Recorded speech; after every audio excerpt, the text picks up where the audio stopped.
Pasca pelantikan Kepala Biro Hukum dan Humas Badan Urusan Administrasi Mahkamah Agung pada 26 Mei 2026 lalu, Mahkamah Agung menggelar media gathering para juru bicara Mahkamah Agung RI dengan rekan-rekan media. Kegiatan ini diadakan pada Rabu 10 Juni 2026 di Media Center Mahkamah Agung. Kegiatan ini sekaligus menjadi ajang perkenalan Kepala Biro Hukum dan Humas Badan Urusan Administrasi Mahkamah Agung yang baru, Andi Julia Cakrawala.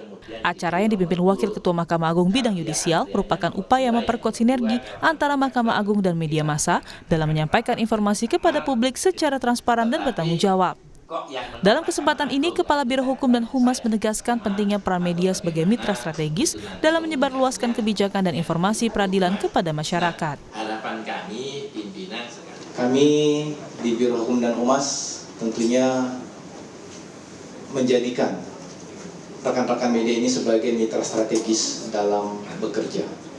Kami membutuhkan rekan-rekan media dalam penyampaian informasi-informasi khususnya kebijakan-kebijakan Mahkamah Agung kepada publik.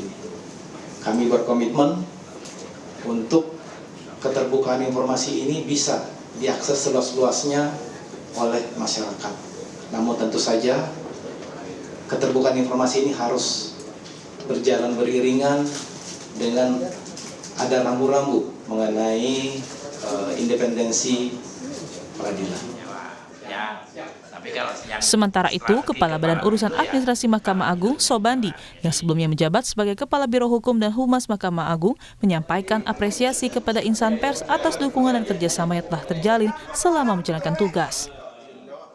Saya sampaikan ucapan terima kasih saya yang telah didukung dan telah bekerja sama dengan baik dengan rekan-rekan wartawan ya, untuk menjaga lembaga Mahkamah Agung Republik Indonesia. Awal sebagai Kepala Biro Hukum saya katakan bahwa Mahkamah Agung itu bukan milik hakim, bukan milik saya, tapi milik kita semua, termasuk milik rekan-rekan wartawan. Jadi perlu dijaga independensinya, dijaga citranya.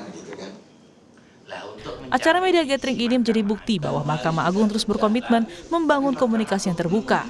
Melalui kegiatan ini, Mahkamah Agung berharap hubungan kemitraan dengan media dapat terus diperkuat, sehingga informasi mengenai kebijakan dan pelayanan peradilan dapat tersampaikan kepada masyarakat secara akurat, berimbang, serta mudah diakses. Tim Liputan, Kompas TV.